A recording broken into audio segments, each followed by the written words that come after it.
Para mabilis ang layout and design nating prayers for the GC guys, using cellphone tayo. Ang ating application na ginagamit ay DocsOps and SlidesOps. Inopen ko na yung ating file name, 2024 January prayers for the GC. Scroll down na tayo. Today is 09. No. Kahapon yung 9. Today is 10. January 2024. So, dito tayo magdugtong sa page 10. Okay. Enter ko lang siya sandali. Ayaw pumunta yung cursor sa bungad. Today, ang ating font ay Lobster, size 12, text color ay purple, highlight color is maroon. Pero, ginawa siyang very light. Very, very light. Nagiging light red siya. So, yun na. Ang ating prayers ay mula sa Family GC. Paki-subscribe guys. Princess Dayan Channel and Rockline Pag-vlogs. Yung mga gusto namang sumali sa GC, paki-contact yung aming founder, Harry B. De La Cruz. Or yung mga admins, co-founder Muti, admins Roger Pacatang, Eileen Samarin, Aiki Akma, Sarah Golingan, Nanay Elsa sa Amerika, at ang inyong lingkod, Ralph Lion Pag-vlogs. Okay. Paki-subscribe na rin sa kanilang mga YouTube channel, guys. Yung mga gustong maging member ng GC, i-add nyo lang, tapos i-confirm na yan ng mga admins. Basahin ko lang sandali yung ating prayers. Bago lahat, magpasalamat muna tayo kahit na anong blessings na dumating sa atin, maliit man yan o malaki, magpapasalamat tayo. Matuto tayo magpasalamat sa mga maliliit na bagay na na-receive natin or sa malalaking bagay. Kung matuto tayong magpasalamat sa maliit na bagay guys, mas matuto tayong magpasalamat kung malaking bagay ang natatanggap natin. Pero sabi ko nga, maliit at malaki, magpasalamat tayo kay Father God. Ayaw niya mag-add. Ayun. Tehillim, Psalms chapter 119 verse 73. Ito yung Hebrews Bible natin guys, yung ating ginagawang prayer everyday. At the same time, matuto na rin tayo ng Hebrews word. So, ito yung Tehillim, Psalms chapter 119 verse 73. You thy hands have made me and established me. Give me understanding that I may learn thy mitzvot. Basahin natin sa ating lingwahe na ating naiintindihan. Nandito tayo sa Magandang Balita Biblia. Ang Tehillim guys is awit yan sa Tagalog. Tehillim chapter 119 verse 73. Nilikha mo ako o Yahweh, ako'y iyong iningatan, bigyan ako ng unawa upang batas mo'y malaman. So it means yung salitang mitzvot is batas yan guys. And then yung yud,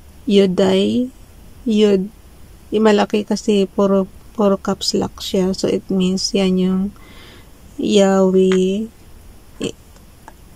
Yung another terms of Yahweh guys. Kasi ibig sabihin siya, parang Father God, ganun. You thy hands have made me and established me. Give me understanding that I may learn thy mitzvot. So, ibig sabihin yung mitzvot is batas yun ng nakalagay dito sa Magandang Balita Biblia. Add na natin yung pag madaling araw, yung boses talaga natin parang di mo malaman kung pagaw o ano. Ang hirap magsalita sa madaling araw. Okay, ito naman sa, kay Princess Diane channel. They go from strength to strength. Every one of them in Zion appeareth before God. Psalms chapter 84 verse 7. Thank you. Dito naman tayo sa ating repost prayers. Lagyan ko lang siya repost prayers. Bakit yung cursor ko, guys? Ang hirap, ang tigas ng keypad ko pumunta doon. So, hindi ko tuloy ma-edit. Burahin ko na nga lang. Lagay natin repost prayers.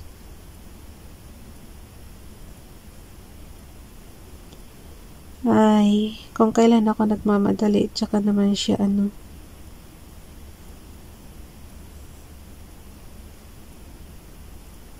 Ang daming hindrances pagka halimbawa yung magli-layout ka. Ang daming hindrances niya, guys. Okay. Kundi mabagal ang internet connection mo, andyan yung keypad mo napakatigas kahit anong pindot mo. Alam mo yan. So, tanggalin na natin to. Pinipili ko lang yung nire-repost prayers ko, guys, ha. So, ito yung kay Ralph Lion Pag-Vlogs. Last year ito. 09. Repost prayers 10 January 2023 from Family Jesus. Bakit gusto ko yung 9? Ay, nako, Ralph. Ganyan talaga, nagkakamali ka. Siyempre, unang buwan ng taon. Okay. Nakalagay sa kanya, yung last year ha, Deuteronomy chapter 2 verse 8 to 9.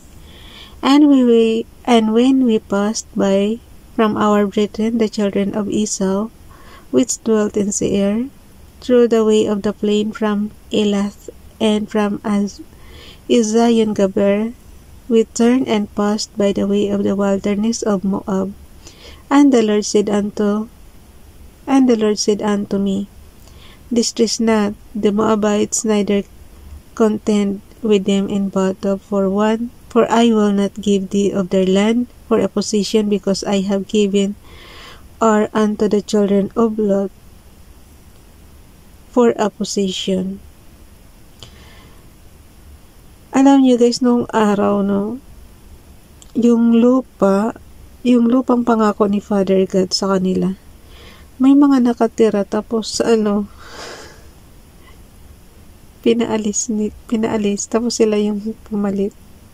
Pero mayroon namang iba na hindi binigay sa kanila. Basta yun.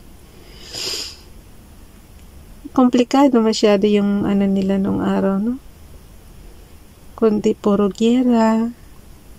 Kasi syempre pag pinaalis mo yung taong dati nakatira doon, mag-ano talaga kayo.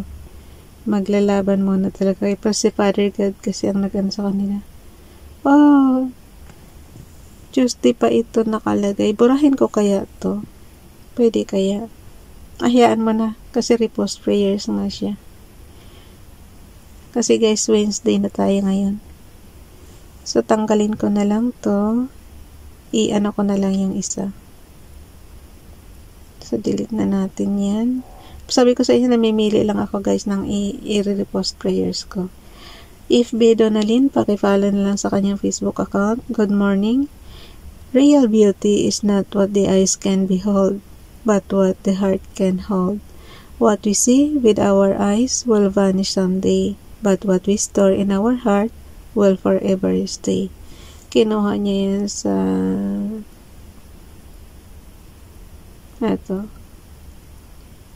Anon. Hindi ko na mabasa, guys. Nakasalamin ako pero hindi ko na mabasa. Hayaan mo na. So, na lang natin to. Pagdugtungin na lang natin. Tanggalin na natin tong ni Ralph.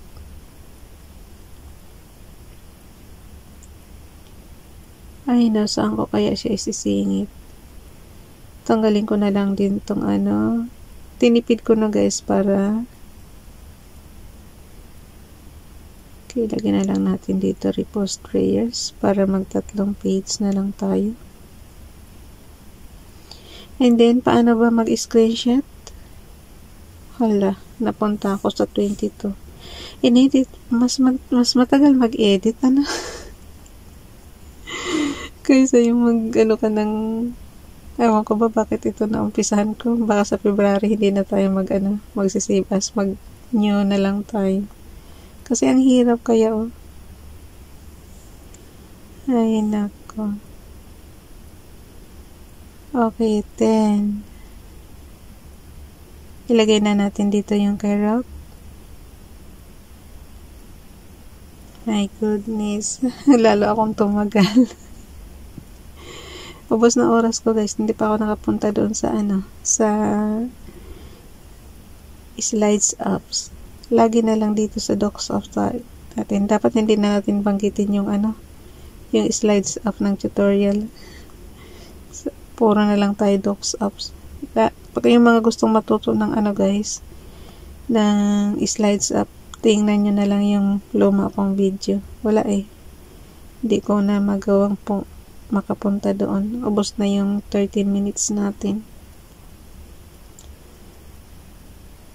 Sa bagay, dagdagan nyo na lang yung prayers. Yun naman importante, guys. Dagdagan nyo na lang ng sarili yung prayers. Yung binasa ko sa inyo, dagdagan nyo na lang yan. Siyempre, kayo na ang humiling ng pansarili yung prayer request. So, yan. Ilagay na yung gitna na natin to para mag-screenshot na tayo. Paano ba mag-screenshot? On and off button and the volume button. And then, kay Rock naman, yung sa repost prayers niya, ganun din. On and off button and the volume button. Click lang yan. Then, kay Donalyn, yan. On and off button, the volume button. Yun ang screenshot. Pag gusto niya naman ng screen recording, high volume button and on and off button. Yun ang, yun ang combination ng screen recording. I think depende yan sa cellphone. Mayroong ibang cellphone na mayroong sariling apps yung recording nila. So, yung sa akin, yun. Mas mainam na yung ituturo ko sa inyo kasi importante yan sa mga nagdidikitan. So, yan. Pinaka-resibo na kasi natin yan eh. Okay. Since mayroon tayong screenshot, mayroon din tayong crop. Ika-crop natin yung ating screenshot para hindi makita sa GC yung mga time, yung mga kung ano yung network connection. Mabisto ako mabagal yung aking internet. Okay.